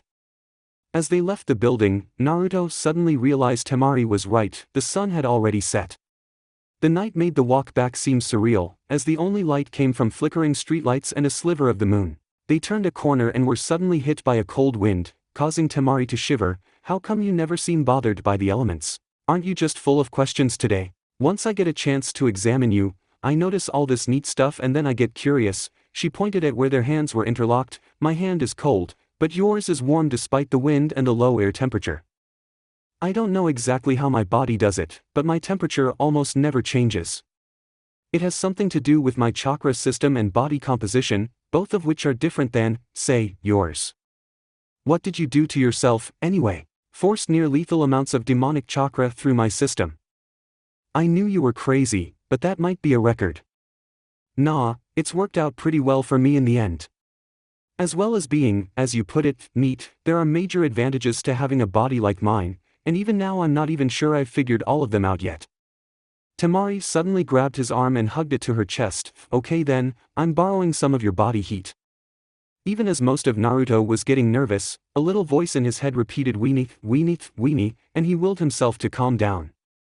Once he cooled his head, he actually quite enjoyed the contact, as it gave him a warm fuzzy feeling in his gut. It was in this way that they continued back to camp, neither really feeling the need to talk anymore. Once they passed the city limits and entered the forest, the night became almost pitch black. It was times like this that for Naruto, the world truly came alive. He closed his eyes and let his other senses take over, smelling, tasting, hearing and feeling the forest. Even without sight, he felt no fear, as he was fully aware of his surroundings.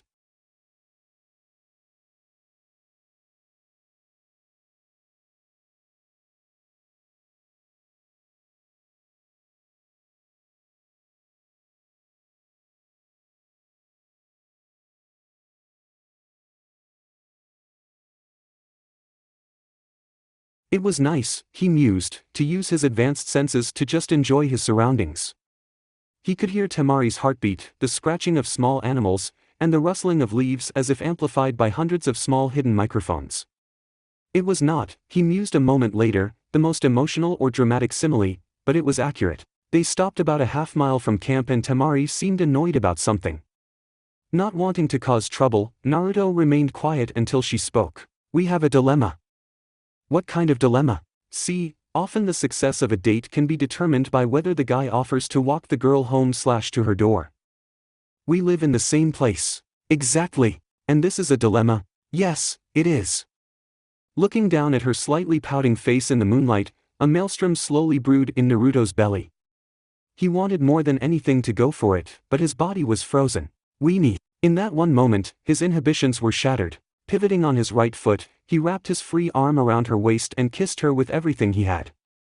Temari squeaked in surprise, but didn't make any move to push him away, and slowly started to kiss him back. In the world of kisses, this one was rather clumsy, neither of the participants having much experience, but it had a certain illogical wonder about it, not unlike that of a young child's first spoken word. When they broke apart, the warm fuzziness he had felt earlier was back, replacing the maelstrom that had been churning Naruto's stomach only moments before. I think that was a good enough indication that our first date was a success. Temari rallied her confidence and grabbed his shoulder. Actually, I don't think I quite got the message the first time. Back at camp, Kisame sat surrounded by Jaws memorabilia. What are those two doing out there? They haven't moved for 5 minutes now. Itachi looked up. Do you want to be the one to go check? And maybe walk in on something? I never said anything about going to check, but I am curious. Itachi sorted through the box of stuff he had won gambling. Think of it this way, if we don't actually know what they're doing, we can just assume whatever we want. Kisame grinned, and, of course, mocked them ceaselessly about it. Exactly. Chapter 28, Giggity Giggity Gig. Walking into camp, Naruto felt a strange unease. Itachi sat examining piles of stuff and Kisame was reading a book about sharks, but Naruto sensed something sinister in the air. Temari seemed oblivious to the atmosphere and wandered curiously over to Itachi. What did you win at gambling? Anything good? The Uchiha shrugged. I now own a mansion on the north end of town, a summer house by the sea, a company that builds shingles, a horse named Tabasco, the patent of an invention that slices bagels, a candy store, and some guy's wife. That's only the stuff worth big bucks, the rest is in boxes that I need to sort through. Temari sat next to him and peered over his shoulder. A man bet his wife? Yeah. Actually, it was the same guy who I got the horse from, and he bet his wife before he would bet his horse. You started with almost nothing, so how'd you manage that kind of profit? I just play card games, which I can win at easily. Isn't that cheating? How is having better eyesight and a better memory than everyone else cheating? I guess it's not, but it still doesn't seem right. Naruto flopped onto his sleeping bag. I figure morality is beside the point, since Itachi, you have no use for anything you've won. Maybe so, but I can sell some of them for money, and return the others in exchange for having some powerful people owe me favors. Temari poked Itachi's head. This probably goes without saying, but I assume you are going to return the man's wife. Kisame looked up from his book. Bah! I bet there are some groups who would pay handsomely to have her as a hostage, use her to blackmail her husband. Temari crossed her arms. I sometimes can't believe you people. Naruto looked up lazily from where he was lounging. He was joking. Temari. Do you really think we'd go to all the trouble of trying to transport and sell a person when we could just sell off that summer cottage? Okay, I think you're missing the point, but it really doesn't matter. Naruto was not really listening, as his mind had moved on to other more obvious sources of interest. Speaking of junk, it looks like you got quite a haul yourself, Kisame. This is not junk. I used to have the greatest known collection of Jaws memorabilia in the world, but I was forced to leave it all behind in Hidden Mist. You must really like the movie. Kisame adjusted his Jaws hat. It's my favorite. I'm always inspired when I see it to strive for great things, just like the hero in the movie, except that it's so sad when he dies at the end. Temari huffed. Thanks for ruining the ending. Itachi pulled a bobblehead of some famous actor out of his boxo stuff and threw it over his shoulder into his trash pile. Don't worry, Temari. Kisame has a rather unique view of Jaws, which I should know since he's dragged me to see it at least 7 times. Kisame looked offended. Hey, it's a great inspirational movie, and I think every young boy and girl should be taken to see it. A shark, wanting simply to find something to fill his starved belly, and the merciless humans who hunt him. You'll laugh, cry and be moved by the poor shark's struggle to live. Temari was wide-eyed. Okay then. A stuffed monkey flew through the air and landed in the trash pile as Itachi continued to dig through the box. So anyway, enough about us. What have you two been up to all evening? Thinking he sounded a tad smug, Temari was cautious. Not much. Went to a movie and ate some sushi. That's it? Sounds pretty boring. Are you sure you're not leaving anything out? Of course. Why are you acting so suspicious? What do you think I'm not telling you? Well, for example, Itachi said matter-of-factly, you're forgetting to mention your makeout session in the forest, if it was even as tame as that. And just so we're clear, Itachi continued in that same tone of voice, you two are free to do whatever you want as long as Kisame and I aren't around, since we really don't want to listen. Temari glared, I wasn't aware that we needed your permission. Kisame smirked and brushed away an imaginary tear. They grow up so fast, don't they, Itachi? Despite having been just moments ago in a very good mood, Naruto was getting annoyed. Do you really want me to kick your ass that badly, Kisame? Ha! I'd like to see you try, brat. Just as the two swordsmen were gearing themselves up, Temari tossed her sleeping bag over her shoulder and grabbed Naruto's arm. Come on, these nutcrackers aren't going to let up anytime soon, so we'll sleep somewhere else tonight. Not really caring, Naruto just let himself be led into the woods, though he had the mind to grab his sword and pack on the way. They hadn't been gone a minute when Kisame noticed something amiss and raised his voice to call after them, Hey guys, you only have one sleeping bag. Temari's voice echoed out from the trees with an edge of amusement to it, that's all we'll need. The ex-Akatsuki shared a look, and Kisame let out a low whistle. Well, she's rather feisty, isn't she? Surprisingly, yes. We were, in a word, owned. I'm not sure it was quite that bad. Itachi gave him a flat look. Well, maybe it was that bad, but we can at least claim a moral victory. No, Kisame, we can't. Our bluff was called, and plans of harassment were foiled. Bah! All they've done is temporarily delayed our mocking, since they have to come back in the morning. Not only that, they've given us a whole night to improve our strategy. True. Itachi was silent for a moment, and if they want to give us extra time, then it would be a waste not to use it. Naruto examined his position with rapt anticipation. Temari was vulnerable, she knew it, and yet she would be completely unable to stop him.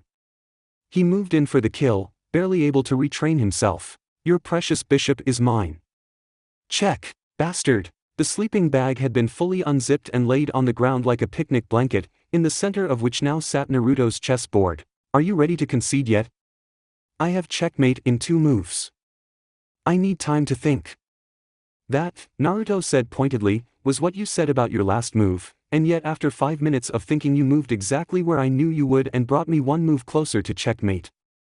So now again you are going to think, and 4 or so minutes from now, you are going to make what we both know is the only move you can, and thus I will be 1 move from checkmate, so you should just give up. Temari ground her teeth, you should just shut up. Naruto almost started whistling the Jeopardy theme, but figured that might be pushing it, so I take it I'm going to be the one who's sleeping on the ground? Well yeah, what kind of man would you be if you made a girl sleep on cold hard dirt? Naruto rolled his eyes, but refrained from making further snide comments. Time passed slowly, and Temari slowly had to accept that Naruto had been right. There was only 1 move she could make, I'm going to get you next time. Naruto laughed, sure you are. Late that night, when the night was quiet but for the sound of Temari's breathing, Naruto slowly sat up and crept over to where his sword was laying against a tree. Being as silent as possible, he lifted the weapon and slowly snuck away. He continued moving for quite some time, more concerned about the chakra he would give off than the noise he would make, so he made sure to be at least 4 miles from any other people. Sitting on the ground, he laid Siri Kirite in front of him and ran his hands over the blade, his mind sinking slowly into itself. You there, stupid fox? About time. I've been waiting for hours. Stop whining, you're getting an amazing opportunity, so you have no right to complain. Conceding the point, Kyubi controlled his urge to spew insults. Anyway, Naruto said suddenly, what's this jutsu called? What is it with you humans and naming things? This particular technique could never have had a name since you invented it, but you could call it giggity giggity gig no jutsu and it wouldn't make the slightest difference in how it worked. Naruto had never really thought about it, but he supposed the fox had a point. Shrugging to himself, he drew himself fully back into the real world, bit his thumb and streaked a line of blood across the flat of his blade, forming familiar hand seals, but in a new combination giggity giggity gig no jutsu. There was a momentary surge of chakra, a little smoke, and the jutsu was complete. It was with great trepidation that Kyubi slowly opened his eyes and looked down at his hands, kick ass. In place of Naruto's familiar sword stood a young man, one who was now doing backflips just for the sheer joy of being able. Naruto, on the other hand, felt a strange sense of satisfaction. So how does it feel to have a body again? Well, it is a human body, and so completely inferior to the noble body of a fox, but I suppose I'll manage. For all his haughtiness, the demon was betrayed by the fact that he continuously flexed and stretched his muscles with apparent delight. Now I'm hoping you will remember the time limit. Yeah, brat. I'll be back tomorrow mid-morning. And remember, Naruto spoke, you may have a body, but the same rules as always apply. If you break even one, I'll know and you may find yourself quickly being cut off from the chakra that keeps you transformed. Yes, father. Speaking of which, how real am I? Technically, the body you're inhabiting is a variation on the henge, but reinforced with chakra. You are for all intents and purposes human for the next 12 hours, but I'd avoid rough physical contact. The demons suddenly dashed off, and Naruto followed closely, having guessed what Kyuubi had in mind. Arriving at a lake, the fox bent over and examined his reflection. Hey, I look pretty good. The babes are going to be all over me. Naruto smiled to himself. One more thing, you've helped me out today, and so I'm going to allow a little mayhem, but only a little. Kyuubi suddenly noticed something strange about his clothing, an insignia on the back of his shirt. Wait a second. You made me look like Uchiha Sasuke. Naruto started to make his way back toward the campsite. Yes I did. Both Naruto and Temari slept in, relatively, late the next morning, so Siri Kirite was back next to Naruto, the sword showing no sign that just hours ago it had been romping around Rivercity in the form of Uchiha Sasuke. Though unbeknownst to the Uchiha himself, all the city guard had been given Sasuke's, Kyuubi's, picture and were told to bring him to the central tower if ever spotted, to be charged with mischief and public disturbance. It would be a shame that some years down the road when Uchiha Sasuke actually did visit Rivercity, Naruto was not in the nearby area to see the chaos that followed, but that is another story entirely. Temari and Naruto of them stumbled back into the main camp only to notice a distinct lack of Itachi and Kisame. There was, however, a pile of a few scrolls and a Polaroid photo, which Temari picked up and examined. It was a picture of Itachi and Kisame wearing cloaks, but they weren't their old Akatsuki ones, although the pattern did look familiar. There was a written caption that said, since he won't be needing it anymore, and it clicked. Oi! Naruto, get over here. You won't believe what those two whack jobs did with your sleeping bag. Naruto had one of the previously piled scrolls in his hand and was reading the first few lines. Considering what I've got here, I would believe anything.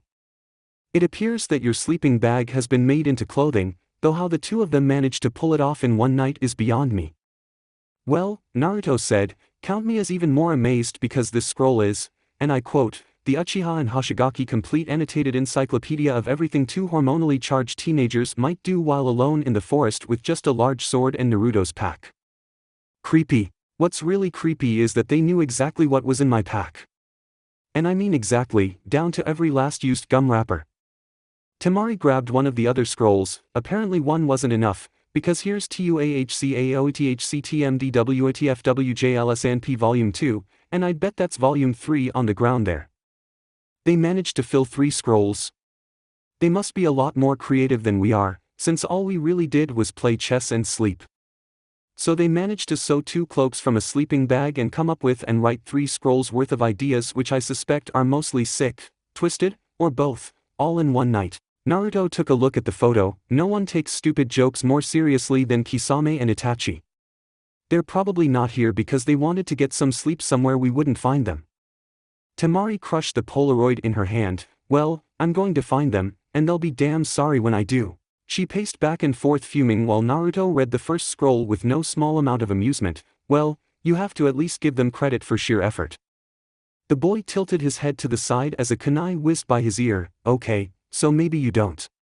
Temari never did find where Itachi and Kisame were sleeping, but the two ex-Akatsuki strolled into camp that evening with wads of cash, announcing they had sold a little of Itachi's acquired capital and returned the rest. Having spent the day wandering around with Naruto as he bought a new sleeping bag, the sand girl had almost completely cooled down, and had even allowed herself to read a few entries of TUAHCAOETHCTMDWATFWJLSANP, which she would never admit, were at least a little bit funny. Early Modi morning, Itachi withdrew the business card Mako had given him a few days earlier. So, what are people's views on going to see this Vincent person? Temari leaned against a tree. I think we should go for it. I figure there's no harm in asking for payment when the job is already done. So then, Kisame interjected, what do we do if he refuses? Are we ready to threaten him, and if so, are we willing to go through with any threat we might make? Itachi looked at Naruto. You did the job, so it's your call. He tapped the hilt of his sword rhythmically. I agree that we have very little to lose by trying, assuming we're discreet, and a few subtle threats might be required. On the other hand, I want to avoid violence, so if push comes to shove, we back off. Sound good? Getting a generally affirmative response, Naruto nodded to himself, but then comes the problem of who should go. Kisame grinned, all of us. Are you sane? Itachi said bluntly, suggesting that you, a registered missing nin of this country, could walk into the central tower of this city unchallenged. Yes, I am. On what basis? You'll all just have to find out. Temari poked at the coals of the fire, making sure they were all out. You're not messing with us, right? We're not going to walk up to the central tower only to be surrounded by members of the city guard. Well, subtlety will be required, but once we're in the tower, there won't be a problem. However, this doesn't mean we won't need to prepare a little bit. Itachi joined the Akatsuki almost immediately after leaving his village, and so has never really dealt with clients personally, meaning I have to explain to you people how to prepare for and handle a meeting with the poobah. Naruto harumphed, and what makes you an authority? Kisame looked annoyed. Alright, everyone take a shot at guessing how old I am. Itachi looked his longtime partner over carefully, curious as he suddenly realized he didn't know the shark man's age 26. Temari shrugged unknowingly, 23. Naruto continued to tap his sword hilt. I'll go with Itachi on this one, 26. Kisame stared at them blankly for a couple seconds, then started to laugh. I'm glad I look so youthful, but I'm afraid to say I've been walking this earth for a full 30 years. Itachi's mouth would have hung open had he allowed himself such displays of emotion, and Naruto's mouth was hanging open. Temari seemed the only one to be impressed rather than astonished. So, as I'm 11 years older than even Itachi, making my time as a shinobi almost twice his, I've had much more variety in my experiences. One of those experiences is that I have, on many occasions, met with high and done jobs for high officials. Any more arguments? No? Good. With a few quick hand seals, Kisame and Naruto concealed their more bizarre features, and thus the four set off for the city. None were concerned about carrying large weapons, as in this city, they blended in perfectly. To Temari's delight, the place Kisame led them to was a shopping mall. Alright, Kisame said authoritatively, we are not going to visit the poobah as Nuke Nin, but as contractors and business people, meaning we need to dress sharply. Does anyone have any ideas or?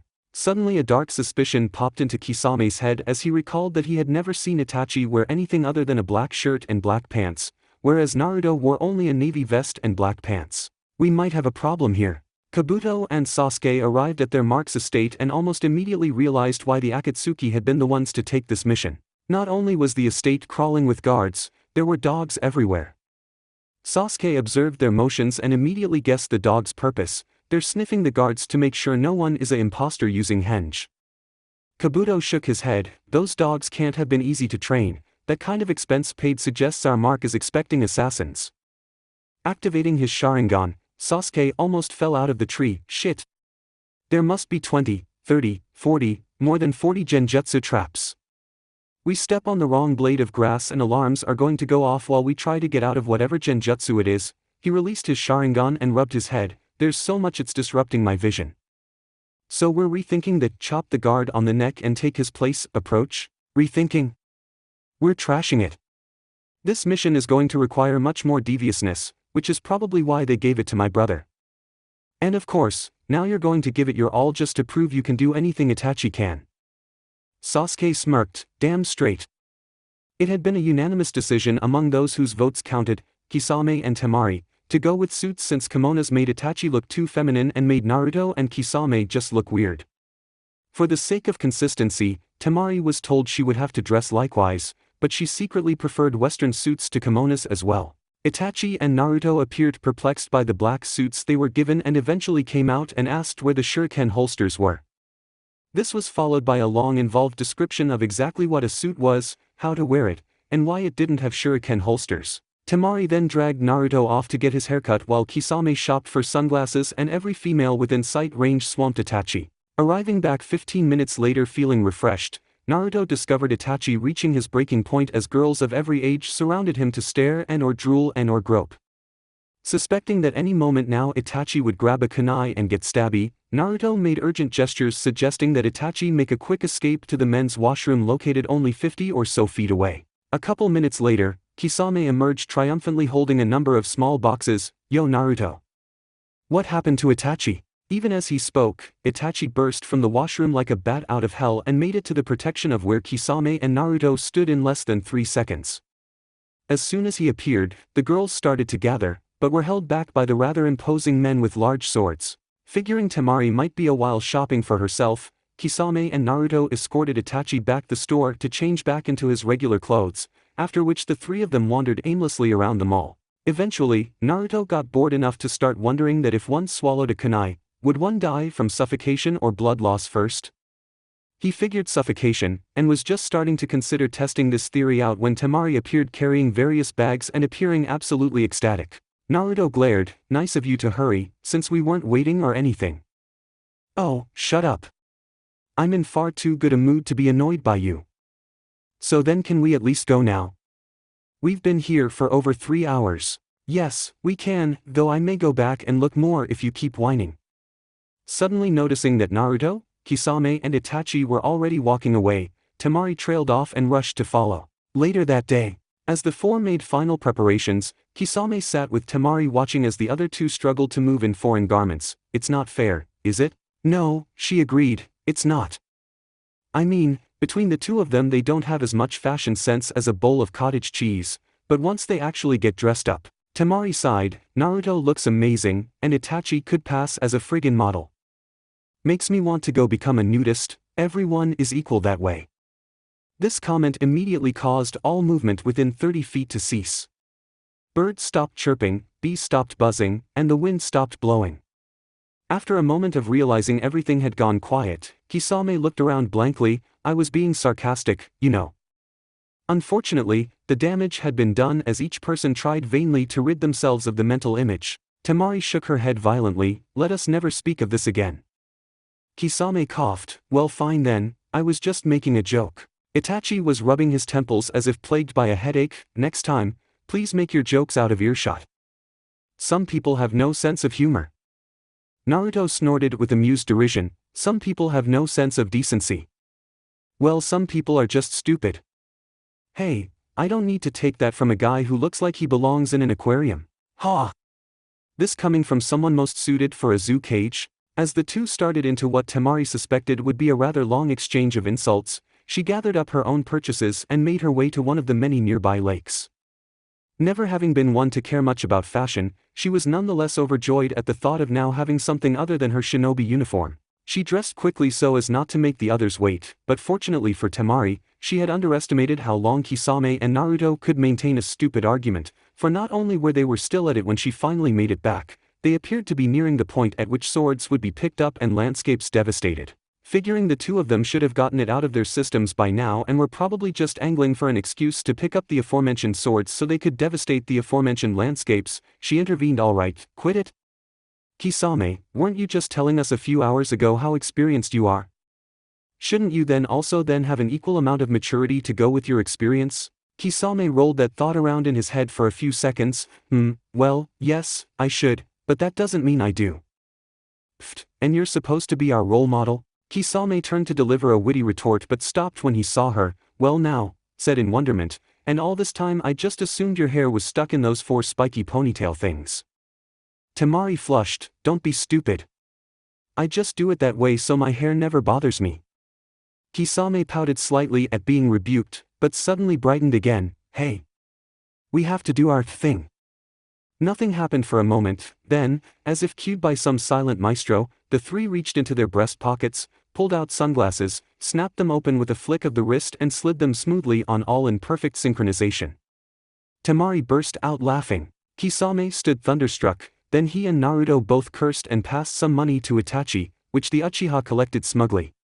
It took a couple of minutes for Temari to calm down, during which time she almost tripped from laughing so hard. As she eventually gathered control of herself, she noticed Naruto's irate state. "Sorry about that, but you guys look like a bunch of dysfunctional yakuza." "It's not personal," Naruto grumbled, "we all made a bet on how you would respond. Kisame figured you'd think it was cool, I figured you'd roll your eyes and brush us off, and Itachi said you'd laugh. The two losers had to pay the winner 5,000 yen each. So now that you three are done being silly, can we get on to the important stuff?" With a forlorn sigh for his 5,000 yen, Kisame nodded. "All right then, a couple things that the more unstable of us have to remember. It's true that we could crush the entire city guard without much effort, that doesn't however mean that we treat the poobah with anything less than the greatest respect. Speak only when spoken to or when I signal you. Most important, no matter what I do, make no threatening gestures of any kind. He turned to Itachi, so no Sharinganing and no weapons, then to Naruto, and since you have built-in weapons, you must do your very best to look meek. No baring of fangs or flexing of claws. Despite mild annoyance, there were sounds of grudging agreement on all sides, and Kisame gathered his thoughts. It's getting later in the day, so we need to leave now and keep a low profile. A reputation is a freelance Nukanin's most valuable asset, and we have the perfect chance here to start a good rep, so no mistakes on this. Sasuke and Kabuto stared at a rough sketch of their Mark's estate and the guard movements they had observed. So, Sasuke-sama, any new ideas? Is there any kind of genjutsu we could use on the guards that we could later lift without anyone noticing? Well, yes, but we need the whole household to be under its influence, and we don't know how many are inside. Not only that, but we're not sure how a genjutsu placed over an area that's saturated with genjutsu traps might be altered. Can we even be sure that the mark is in the house? That will require some reconnaissance. So assuming everything goes according to what we have as far as a plan goes, what's our time frame? Kabuto scratched his head. I'd guess about 3 to 4 days. Sasuke started to absent-mindedly nibble his thumbnail. Crap, we need to move faster. I have an idea for a genjutsu that might work, but it will need to be refined. Can you be reasonably sure of the presence of both the mark and his wife given a whole day to observe? Sure enough, Sasuke-sama. Alright then, keep your sleeping time tonight short and start observing. I'll have my genjutsu ready in 18 hours, but then I'll need to sleep for 8. That will mean that if we give ourselves 4 hours to prep and plan, we can start the operation in exactly 30 hours. Determined to get this over with quickly? Wouldn't a bit more patience be prudent? Sasuke nodded. Maybe, but how long would this mission have taken Kisame and Itachi? Forget sleep, I'll start observations now. Vincent was not what one would call a fat man, but nor was he thin. The best way the poobah had ever come up with to describe his physique was that he fit his chair perfectly. This was extremely fortunate, for he spent most of every day in his chair, seated behind a large oak desk. On the other side of the desk were 8 other chairs arranged in a semicircle, where his numerous visitors sat. He had entertained people of every variety in the course of his term, but as he sat reading through reports describing modifications to the city's sewer system, he was completely unaware of the visitors he was about to receive. He heard a knock at his door. Come. His secretary pushed the door open nervously. Karen says there are people here to see you. Karen was the lady who worked at the desk downstairs, and Vincent knew that whenever she used the intercom to inform his secretary of visitors, she always gave a detailed description. And what did she say about them? There are 4 of them, but she seems mostly concerned with a large man who she says looks like he's going to eat her. They certainly sound colorful. Are they armed? No, sir. Vincent momentarily considered sending them away, but his gut told him not to. And besides, his report was about as mentally stimulating as watching ice melt. Tell Karen to send them up. Setting his papers to one side, he reached into one of his desk drawers and pulled out a clay jar and spoon. Dipping the spoon in, he withdrew a dollop of golden syrup and slid it into his mouth with a warm sigh. Cleaning the spoon as best he could with his mouth, he replaced the clay pot and spoon back into their drawer, feeling much refreshed. He heard a knock on his door. Enter. His door was almost thrown open, and Vincent's eyes tightened at the first figure that pushed confidently into his office. Well, Hoshigaki Kisame, what a pleasant and rather interesting surprise. Naruto was thrown off kilter by the poobah's apparent lack of shock at having an S-class missing nin walk into his office, but noticed there was a subtle tension in the air. Kisame took a step forward. Nice to see you too, sir. Vincent leaned back in his chair. Somehow I knew you'd show up here someday, but I forget my manners. He turned to address the group as a whole. My name is Vincent Marmite III, Poobah of Rivercity and the surrounding area. I am well acquainted with Hoshigaki, but I fear I am unfamiliar with the rest of you. Naruto, Temari and Itachi took turns introducing themselves as politely as possible while the Poobah examined them each with an unreadable expression. When they were done, he rested his elbows on his desk and laced his hands together. The suspicion that this might be a trap has I'm sure passed through all your minds by now, so I would like to clarify exactly how I am acquainted with Hoshigaki-san. In actual fact, not one of them had suspected a trap, because Itachi trusted Kisame completely and Naruto trusted Kisame completely. Temari placed her trust in Naruto, who trusted Kisame, thus, she trusted the Shark Man as well. Despite all this, they were all curious, so none corrected the poobah. It really was, Vincent said reflectively, a minor event that had a huge impact. Back then I was a protester, nothing more than a punk, really, but I had a cause. The previous poobah was a true incompetent, but was the brother of a crime boss, and so remained in power for 2 full terms. He was about to be elected for a 3rd time, and I started a number of major protests and 1 or 2 riots to try and stop him. Naruto tried to imagine the man in front of him as a upstart idealist punk, and found he couldn't. As the man continued, I had almost given up hope, but one night I found a note pinned to my door. It wasn't signed, but offered to solve my problems if I could provide safe passage to the mainland for one person and would agree to keep silent. I posted a reply note agreeing, went to bed, and woke the next day to the news that Hoshigaki Kisame, the daimyo killer, had broken into the city that night and had killed the poobah. The next day I smuggled Kisame-san out of Water Country, and I haven't heard anything of him until today. How many years ago was that? Kisame asked rhetorically. I can't even remember for sure, but I was much younger. As was I, Vincent said with a shade of nostalgia, but I doubt you are here to reminisce. Kisame subtly poked Naruto in the shoulder and the boy took the hint. We are here with regards to the incident concerning the bandit camp recently destroyed. Vincent laughed and waved for Naruto to stop. Of course, of course. Had I known Kisame was in the area, there would have been no doubt in my mind as to how the camp was destroyed. You shall be paid in full. Kisame looked sheepish. Actually, it was Naruto who destroyed the camp, and he did so by himself, so the money goes to him. Raising his eyebrows, Vincent re-examined the boy. You don't say. In that case, the reward is 400,000 yen, the same as I would have paid Hidden Mist. Naruto almost fell over. 400,000 yen? Are you sure? Of course, young man. I pay based on the job, not who does it. You did a B-rank mission, so you get the money for such. Well, thank you very much, sir.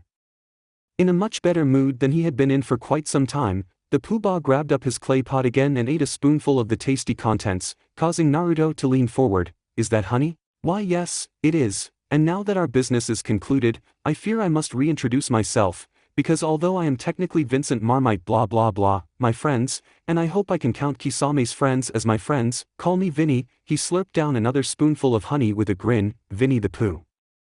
That's it for part 4. Thank you for watching and see you in the next video.